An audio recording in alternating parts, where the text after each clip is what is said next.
Hari ini Wartawan di Malaysia menyambut Hari Wartawan Nasional dan sambutan dilakukan di Melaka dan kami membawakan secara langsung sebentar tadi sambutan yang turut dihadiri oleh Perdana Menteri di mana sebentar tadi juga Deklarasi Melaka 2022 sempena Hari Wartawan Nasional yang disambut hari ini telah dibacakan oleh pemangku pengarang kumpulan berita Harian Dato' Ahmad Zaini Khairul-Zaman. Sebelum ini diserahkan kepada Perdana Menteri ada 5 intipati dalam Deklarasi Melaka 2022 antara lain ialah kewartawanan perlu diinstitusikan, selain hak wartawan itu perlu dijaga dan juga bagaimana pentingnya menjunjung rukun negara dan memertabatkan aspek integriti selain memerangi berita palsu. Perdana Menteri dalam ucapannya sebentar tadi juga ada mengatakan bahawa Pusat Kajian Kewartawanan Malaysia perlu diwujudkan untuk mendukung standard dan menaikkan tahap profesionalisme kewartawanan negara. Selain kerajaan juga bersetuju untuk meluluskan peruntukan RM1 juta bagi ISWAMI bagi melaksanakan program perkukuh kerjasama wartawan di antara Malaysia dan juga Indonesia. Saya ingin bersama-sama dengan Profesor Dr. January Amir merupakan Fellow Kanan Majlis Profesor Negara. Terima kasih Dr. kerana sudi bersama kami dalam Buletin Awani pada petang ini. Prof. January sendiri sebagai seorang wartawan, saya rasa dalam darah daging Dr. January selain daripada analisis politik, begitu dekat sekali dengan profesion kewartawanan itu. Justru apabila Hari Kewartawanan Nasional disambut pada hari ini, bagaimana kita menilai aspek kewartawanan dalam negara kita dan cukupkah dengan apa yang dikatakan ataupun diungkapkan oleh Perdana Menteri tadi? Kalau dapat kita ulas sedikit sebanyak, Doktor? Baik, ada beberapa perkara yang menarik perhatian saya dalam ucapan Perdana Menteri tadi. Yang pertama ialah usaha untuk menubuhkan satu payung utama iaitu dalam bentuk persatuan di Malaysia ini. Yang kedua ialah beliau kerajaan peruntukkan RM1 juta untuk lakukan penyelidikan dan mengukuhkan hubungan kerjasama antara wartawan Malaysia dengan Indonesia. Jadi melangkah ke hadapan, saya fikir wartawan dan dunia kewartawanan Malaysia ini seperti mana juga dunia wartawan dan kewartawanan di negara-negara lain di dunia ini berdepan dengan cabaran, ujian dan hambatan di sebalik pertumbuhan dan juga kebangkitan media sosial dan media internet. Jadi saya percaya kita masih lagi relevan, wartawan masih lagi relevan.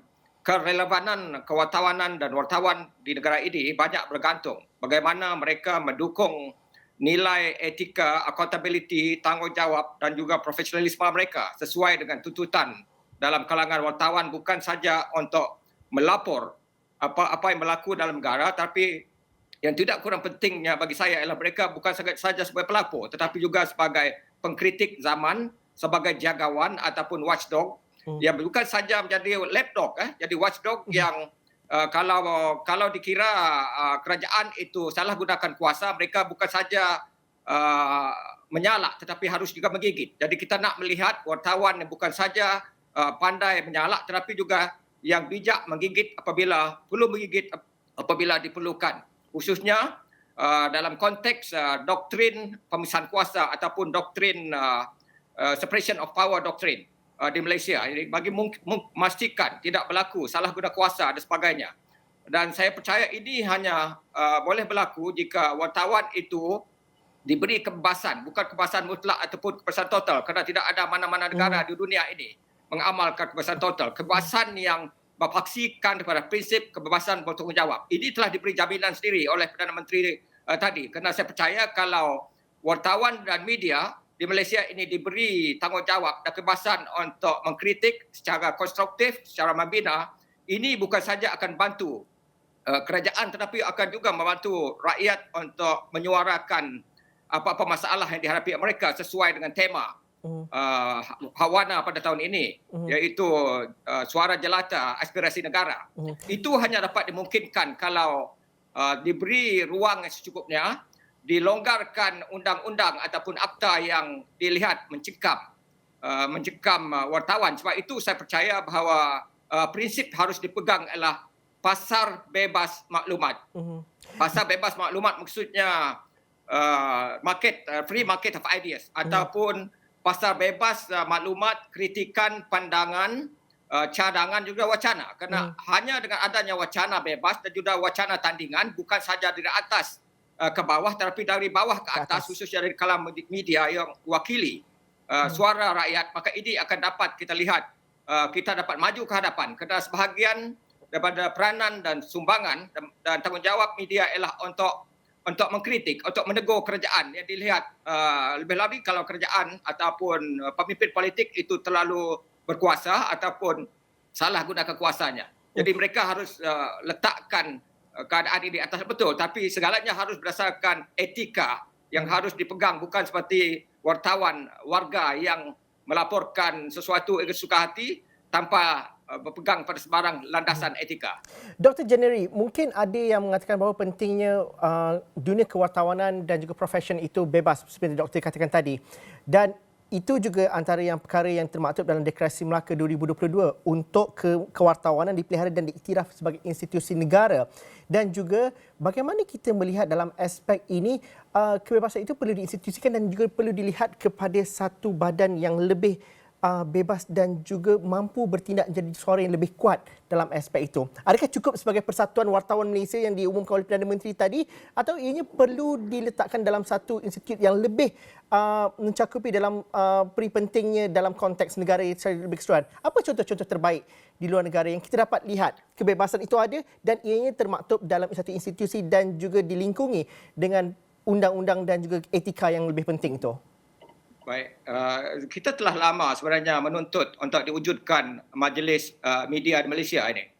Sejak 1970-an lagi, sejak zaman Tun Razak lagi, sudah akan bangkitkan usaha untuk wujudkan Majlis Media di Malaysia. Malah di bawah kerjaan Pakar Harapan telah ada didaya usahakan secara serius.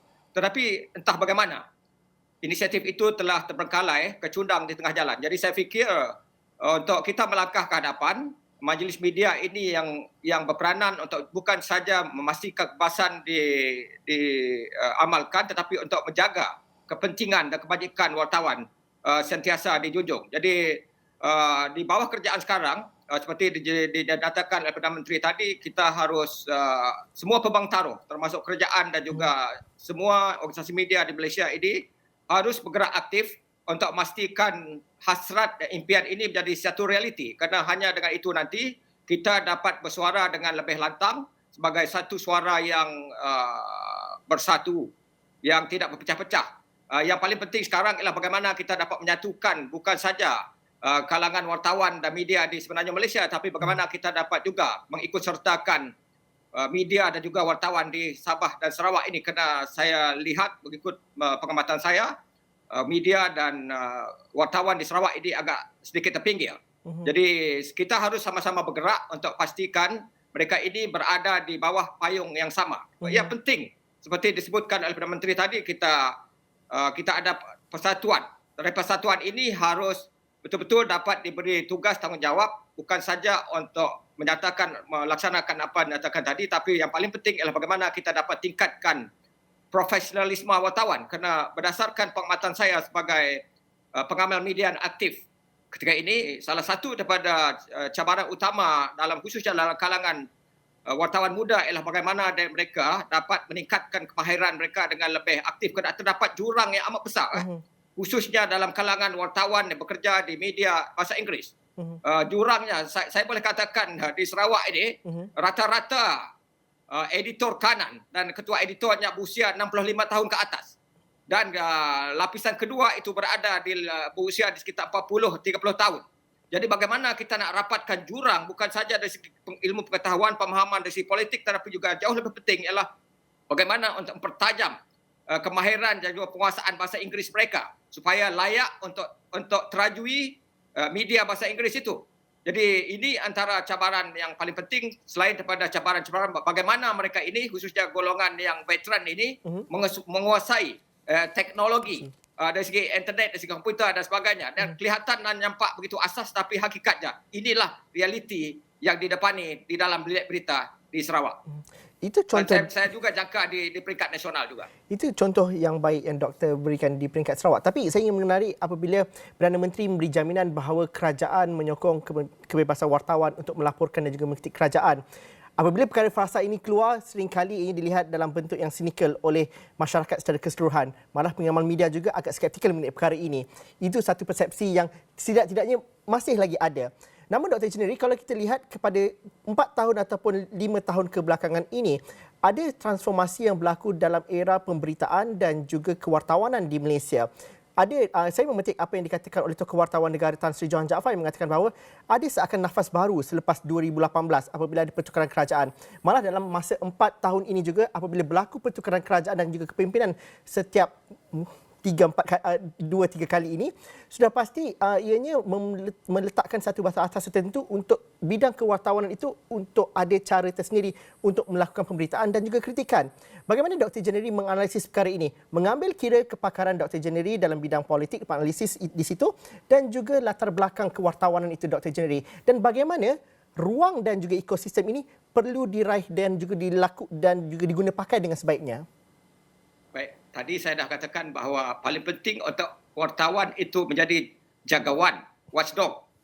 Watchdog yang bukan saja menyalak tetapi juga menggigit. Jadi ini sebenarnya menuntut keberanian dan komitmen bukan saja di pihak editorial, ketua editor, tapi di pihak wartawan itu sendiri. Itu mereka harus tidak harus mengandaikan bahawa kerajaan akan bertindak balas kalau mereka mengkritik. Jadi berkali-kali pemimpin politik termasuk Perdana Menteri, Ketua Menteri, Menteri Besar dan sebagainya menyatakan atau menzahirkan harapan dan kesediaan mereka untuk dikritik. Memang betul ada bersikap sinis. Sejauh manakah mereka bersedia untuk menerima kritikan? Tetapi saya fikir dalam konteks ini kritikan itu hendaklah berdasarkan fakta. Harus berdasarkan maklumat dan data yang betul. Dan kalaupun kita mengkritik, kritikan itu harus ada cara ataupun gayanya. Di sinilah para wartawan dan media ataupun peneraju media harus berusaha atau mencuba untuk menguji sempadan kebebasan. Bagaimana mungkin kita tahu bahawa mereka itu bersedia untuk menerima kritikan kalau kita tidak berani untuk menguji sempadan kebebasan itu. Jadi yang pertama ialah harus ada komitmen dan keberanian di pihak wartawan dan juga pihak editor, ketua editor khusus-khususnya untuk menyiarkan bahan-bahan kritikan itu yang difikirkan wajar, yang difikirkan konstruktif dan dapat membantu kerajaan untuk membetulkan apa yang tidak betul. Tetapi mereka mungkin telah melihat apa yang telah berlaku di sebelum ini, khusus dalam konteks isu 1MDB, apabila beberapa ahbar di Malaysia ini telah dicengkam, telah dicabut gigi mereka, malah digantung permitnya. Jadi dalam konteks ini saya fikir kerajaan harus bersedia. Ini janji mereka sejak janji Barisan Nasional Pakatan Harapan untuk dari segi akta masih cetak dan penerbitan 1984. Jadi ini harus dilonggarkan untuk memastikan bahawa apa yang dianggap sebagai the sword of Damocles itu macam senjata atau pedang yang sentiasa berayun di atas kepala bila mencantas kepala ketua editornya.